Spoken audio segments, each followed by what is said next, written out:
Assalamualaikum warahmatullahi wabarakatuh. Di video kali ini saya ingin berbagi sebagai konten kreator pemula dari sudut pandang secara psikologis. Artinya gini, kita mungkin sebagai itu pemula lebih fokus kayak gimana caranya menaikkan view atau subscriber secara teknikal YouTube-nya ya, misalkan mengakali algoritma, gimana cara upload pada jam-jam berapa untuk kita upload gitu. Tapi orang jarang yang fokus ke secara psikologis dulu. Menurut saya pribadi, kalau channel YouTube kita itu sebenarnya ruhnya itu ada pada diri kita. Artinya secara psikologi kita gitu. Kita kalau secara psikologi dalam membuat konten, kalau dari kitanya aja itu secara mental terganggu, artinya kayak pesimis atau ini konten saya bagus atau enggak gitu. Akhirnya kita itu nggak bisa memproduksi konten.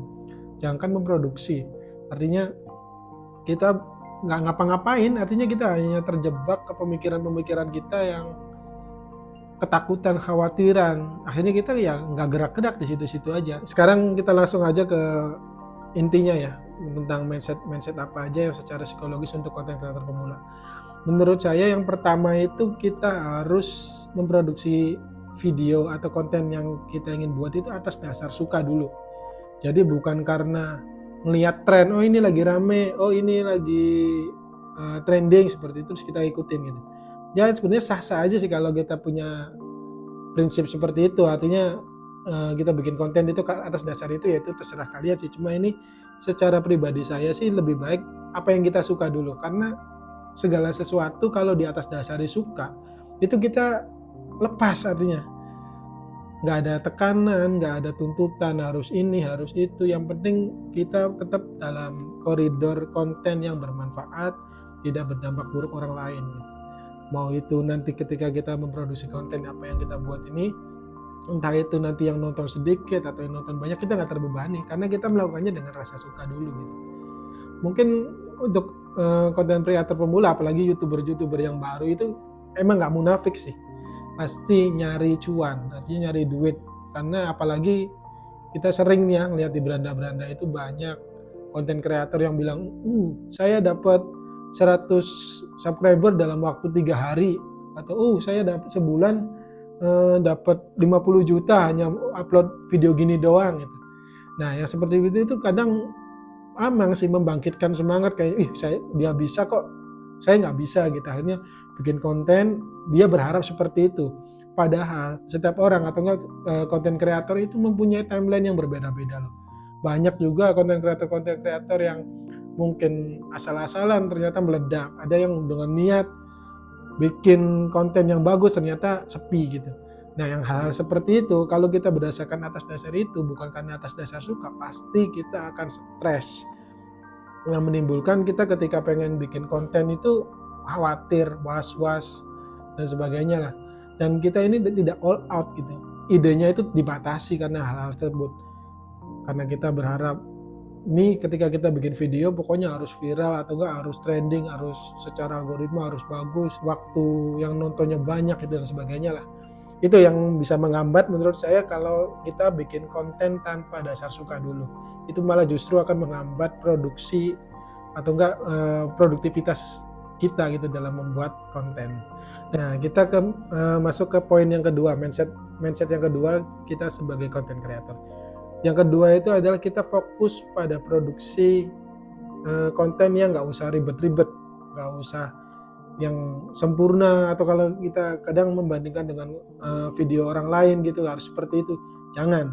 Pokoknya kita bikin konten yang sesuai budget kita, sesuai kemampuan kita, dan sesuai dengan media kita itu, entah itu handphonenya atau kameranya. Kita jangan mikir kameranya itu harus yang apa dulu, kontennya harus yang pakai properti yang gimana dulu, jangan. Udah seadanya kita bikin dengan resource yang ada pada diri kita manfaatin dan kita maksimalin semaksimal mungkin. Bahwa dengan atribut atau dengan properti media, kamera dan sebagainya yang kita punya, kita bisa gitu semaksimal kita gitu, kita maksimalin di situ. Artinya gini, kadang orang yang mau bikin konten sempurna itu kadang mereka justru stuck di ide ini kayaknya kurang bagus deh, ini kayaknya garing deh ini. Akhirnya dia nggak bikin konten gitu. Artinya dia nggak gerak-gerak. Padahal ide itu kadang berjalan seiring apa yang kita lakuin.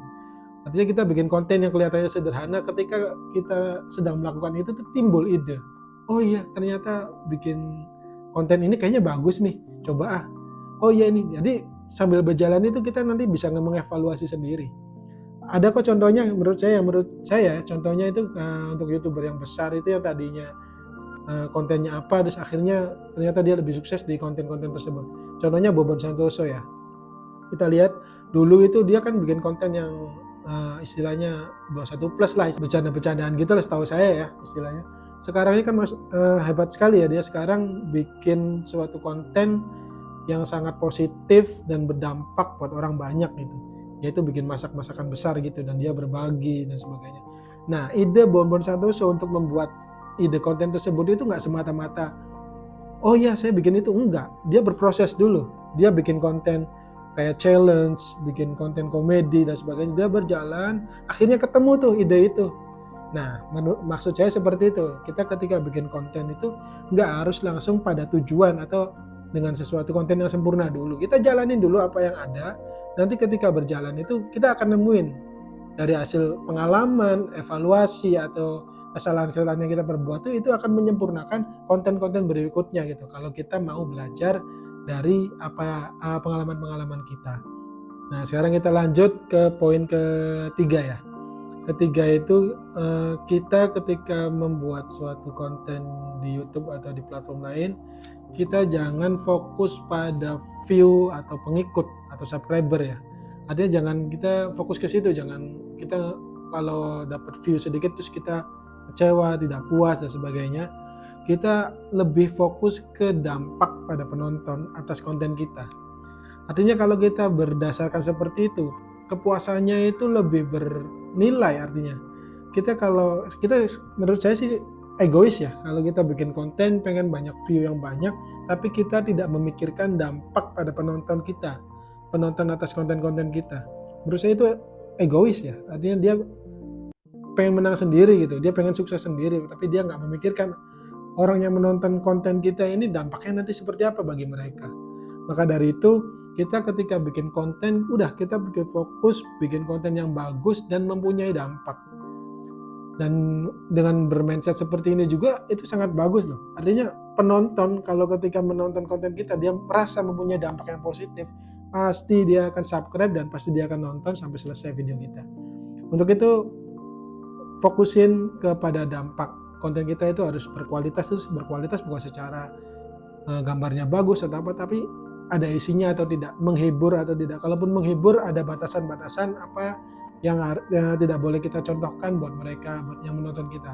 Barangkali ada anak kecil yang nonton video kita terus nanti berdampak buruk, itu jangan sampai itu terjadi. Kita fokusin ke situ. Dalam membuat konten jangan fokus pada trending, viewers, follower, subscriber, jangan. Kita fokusin penonton. Dengan kita berorientasi pada penonton, penonton juga akan memberikan feedback baik juga untuk kita. Nah, sekarang ke poin 4 ya. Poin 4 ini yang ingin saya bicarakan itu mindsetnya adalah jangan membanding-bandingkan diri kita dengan konten kreator yang sudah ada, yang jumlah subscribernya jutaan, viewersnya jutaan dan berpenghasilannya sangat besar. Jangan kita membanding-bandingkan diri kita sekarang, apalagi kita sebagai YouTuber pemula ya. Kita itu bukan siapa-siapa, jelas sudah secara logika saja itu tidak masuk. Sedangkan si pemula nanti gimana ini? Video saya laku nggak di YouTube? Banyak nonton atau enggak? Udah jangan. Kita artinya kita fokus pada timeline kita masing-masing gitu. Toh mereka yang bersubscriber banyak jutaan seperti kayak Gadgetin, bahkan taruhlah kayak MrBeast aja itu dulunya itu subscribernya 0. Sama seperti kita pemula seperti ini. Jadi jangan dibanding-bandingkan. Karena dengan kita membanding-bandingkan seperti itu akan membuat ya secara psikologi kita dalam melakukan produksi video atau produksi konten untuk diupload ke YouTube itu justru bikin kita nggak semangat. Artinya kita apalagi kalau ketika pas dilihat ternyata yang menonton sedikit. Jadi kita satu ya jadinya nggak all out dalam melakukan produksi, terus jadinya males, akhirnya nggak melakukan apa-apa, ya udah kita stuck di situ. Kita langsung ke poin yang terakhir, yaitu poin kelima, dan menurut saya di poin yang ini justru ini yang paling penting dan paling mendasar, atau bisa dibilang ya pamungkas kita gitu. Yang terakhir ini adalah kita kembalikan semuanya kepada Tuhan. Artinya kita harus menyadari, harus meyakini bahwa rezeki orang itu berbeda-beda. Nah, dalam membuat konten di YouTube atau di platform lain, kita mau seperti apa usaha kita, sebagus apa usaha kita, kalau bukan rezekinya ya udah nggak bisa kita menuntut gitu, artinya karena itu emang bukan rezeki kita gitu. Banyak kok sepertinya konten kreator yang seperti itu, artinya kita sering lihat ya, banyak konten yang sepertinya biasa aja tapi kok yang nge-view banyak, yang subscribe banyak gitu, sedangkan kita kok bikin bikin konten yang segini positifnya tapi kok yang nonton sedikit dan subscriber kita sedikit. Ya itu hal tersebut kita udah yakini saja, udah kita nggak usah menyalahkan siapapun, menyalahkan algoritma atau menyalahkan apa dan sebagainya. Kita meyakini bahwa itu adalah rezeki mereka dan ini bukan rezeki saya. Itu yang paling penting. Dengan kita berkeyakinan seperti itu, kita itu jadi lebih lepas. Artinya tuh kita membuat konten itu udah nggak ada tuntutan, artinya kita udah melakukan yang maksimal dan kita serahin semua ke Tuhan, bahwa rezeki itu berbeda-beda. Bahkan mungkin bisa jadi ya, barangkali salah satu dari kita yang sekarang bergelut pengen jadi konten kreator di YouTube atau sebagainya, ternyata ketika menjalani yang nonton sedikit atau sedikit, nggak taunya ternyata rezeki kitanya itu justru lain gitu. Entah kita tiba-tiba malah justru kita jadi fotografer atau jadi apa, suksesnya di situ. Artinya apapun hasilnya, ujungnya istilahnya kita tuh sukses dimanapun, selagi itu emang yang kita kesuksesan kita di situ, ya udah kita jalani. Jadi kita jangan nuntut harus sukses di YouTube, harus sukses di TikTok atau sebagainya, jangan. Udah kita fokus di situ, fokus ke apa yang kita lakuin aja dan kita serahin bahwa rezeki itu Tuhan yang atur. Ya cukup sekian dari saya. Itu mohon dimaafi barangkali kata-kata saya ada yang salah atau pendapat-pendapat saya ini ngaco dan sebagainya. Jangan ditonton, langsung skip saja. Dan mohon dimaafi ya barangkali saya ada salah. Maklum, konten kreator pemula. Sukses semuanya, semoga kalian bisa menjadi konten kreator yang sukses dan berdampak positif buat semua yang nonton video-video kita. Assalamualaikum warahmatullahi wabarakatuh.